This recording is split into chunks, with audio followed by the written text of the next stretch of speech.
Hello everybody, this is Dave Blocks. I'm good to be back with you again. Thanks for joining me at the workbench. We are looking at a familiar sight. This is Mike's dad's Gibson Mastertone. We're in the process of restoring this and it's coming along nicely, but I had to take a little break. I've been sick and this respiratory thing makes me not want to go on camera even. I just don't feel that great. So anyway, no faces on the screen today. I am on the upswing, so doing a lot better, but I know my voice doesn't sound very good. And if I have to cough, I'll try and edit it out. But coughing's been the primary symptom of this, and now I've passed it along to my wife, and now she's suffering with it, and I'm about a week ahead of her. So hopefully in a week she's feeling at least as good as I am at this point. Here, what we're going to do, what I want to do, we have already replaced the Mastertone inlay block on this neck. That's what we did in our last series of videos, was replace this mother of pearl inlay block. And I put in a couple frets. Today I put one in just for practice, but it's not glued in. None of these are glued in. But that's the thing. I want to glue these frets in, and I've got all the other frets to do.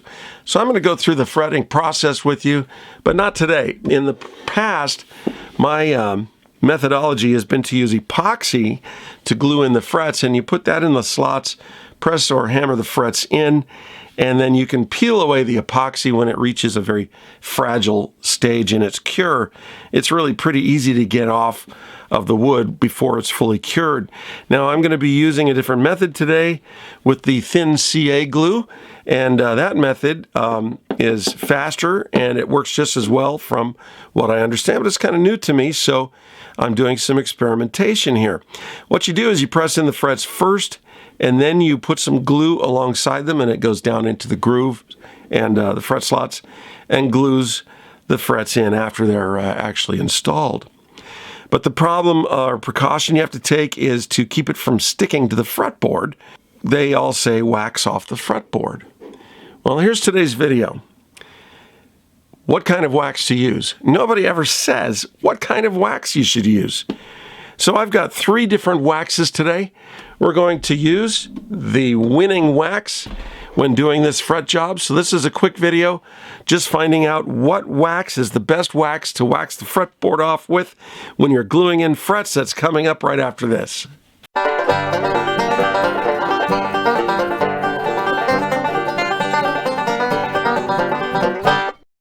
But super glue just hardens up so fast, and then you've got a bunch of stuck glue on your fretboard. So the experts will all tell you what to do is to wax off the fretboard.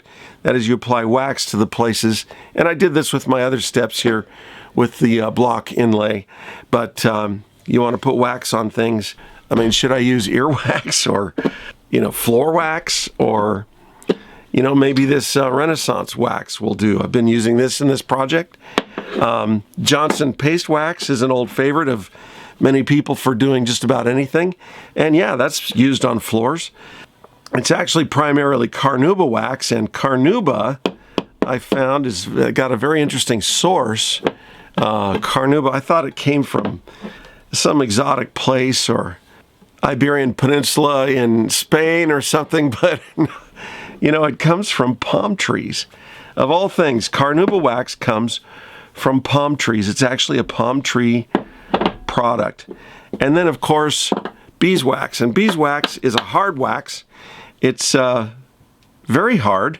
You can't really put it on in this room temperature state because it's just so solid. It goes on very hard. Now the other idea that came to me just a few minutes ago is paraffin wax, but I don't tend to like paraffin wax. It's a petroleum product, and so I'm sticking with what we know are tried and true wood finishing waxes. So we're going to test out some waxes here on my handy Bolivian rosewood chunk here. I've done a lot of experiments with this, and we're going to continue on with testing wax and what kind of wax releases the glue the easiest, and what should I use when I get into doing this work here, gluing in the frets. Now these 2 waxes are soft. You can apply these at room temperature, but the beeswax I will have to heat up. So let's introduce now the hot plate. And I picked up this pot just today This pot I got at the thrift store. So it's actually pretty nice because if I do have a fire, it's got a lid and all I have to do is put the lid on and that takes care of that. So no panicking around here. And I've got it on setting number 1, which is the lowest numerical setting on this. So what I'm going to do is get my waxes ready, and I'm just going to put a little beeswax across the bottom of this pot. I don't need to melt the whole stick. I'm just doing a small test area.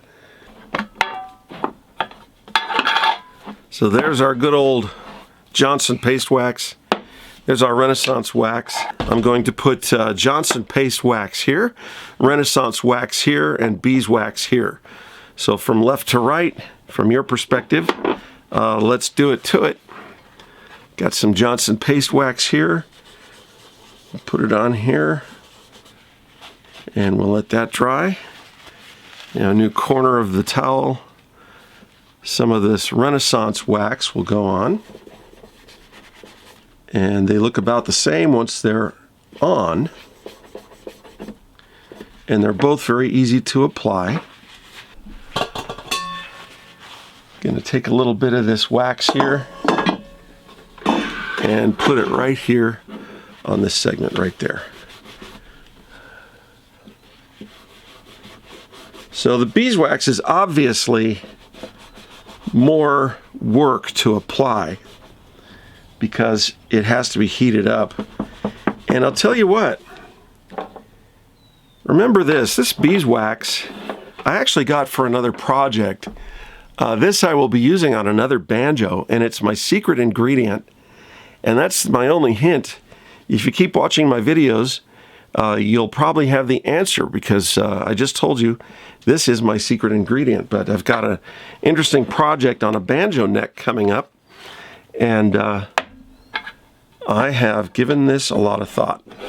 Okay, so I've got all three waxes applied, and I'm just going to let them dry. So let's come back after they're dry.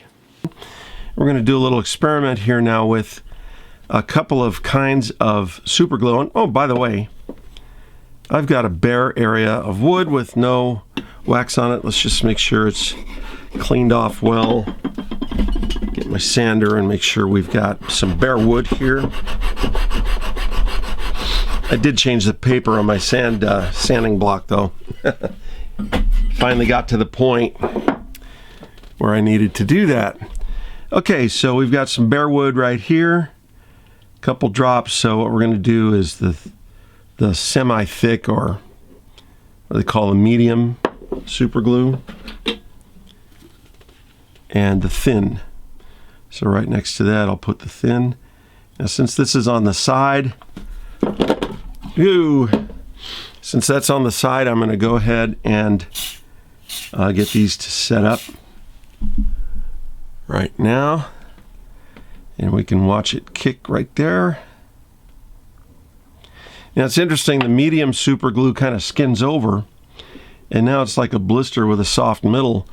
The thin one has hardened up, but the thick one is pliable because it's basically a blister.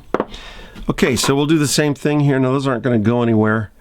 I've got the thin, and I'll be using the thin on the frets, but this is the medium. I'll be using the thin on the frets, but hey, why not just do it? We've got two kinds of glue. We'll just see what it does. There is the thin. You know, it's interesting on the Renaissance wax, I can really see it kind of a hydrophobic beating up here. Not so much on the beeswax, but I'd say these two are acting more hydrophobic. The puddle has kind of retracted, or around the edges it kind of pulls in. And we'll give that a couple minutes here. Okay, so they're pretty well cured up here now. I'm not sure how long I should wait. I'm not going to wait forever when I'm doing the frets. So they seem pretty well cured. I know, you know, theoretically it would take longer to get a full cure. Now to remove these little glue patches, I'm going to use a metal-edged tool. I've got the chisel, of course, and my card scraper. They're both metal tools with an edge. The card scraper, I'd say, is categorically safer, but I'm kind of curious what might become of this with the chisel as well. So we'll just see how it goes with the card scraper. And all I'm going to do is get my card scraper up behind the globs of glue, and they don't pull off real easily. Let's give the second batch here the same test. Now the thin one came right off.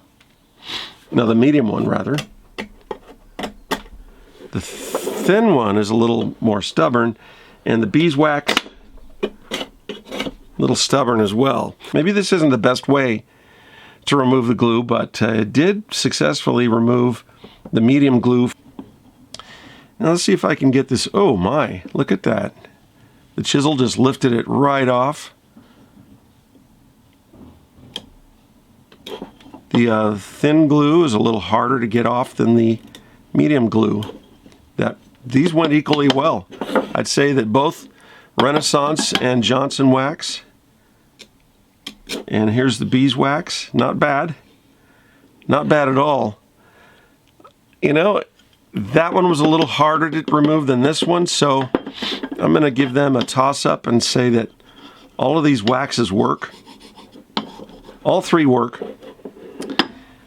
Now let's see what happens on the section without any wax.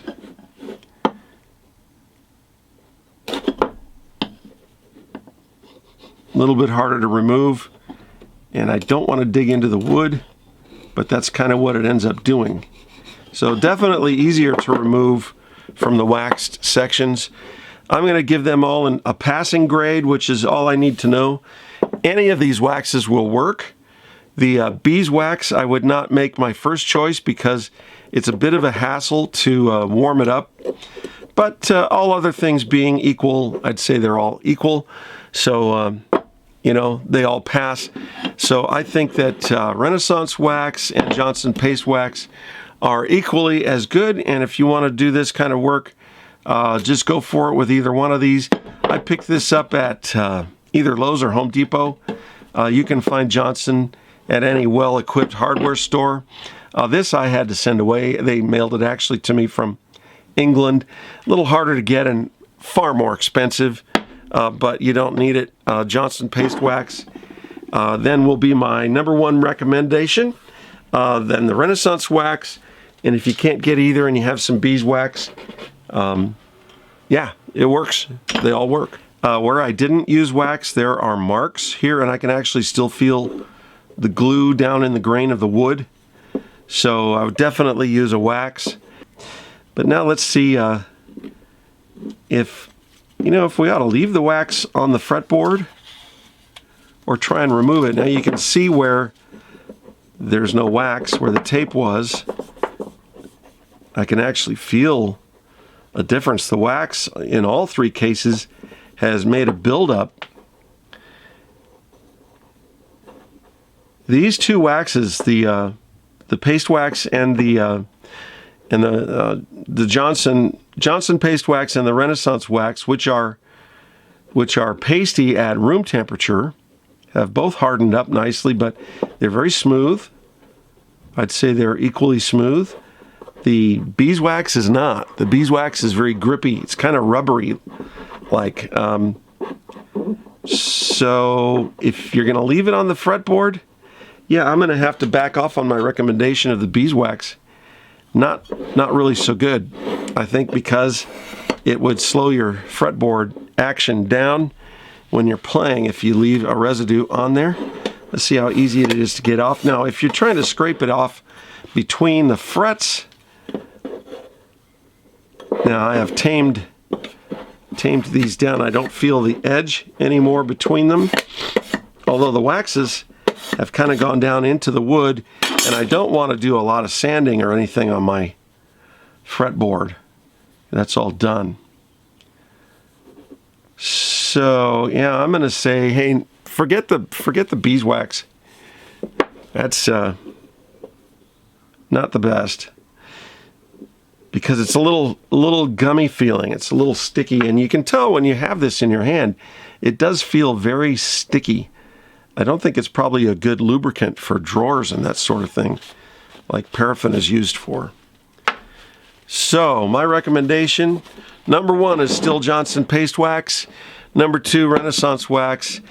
And if you have to, beeswax, but you're going to probably want to remove it. So that's my story, and I'm sticking to it.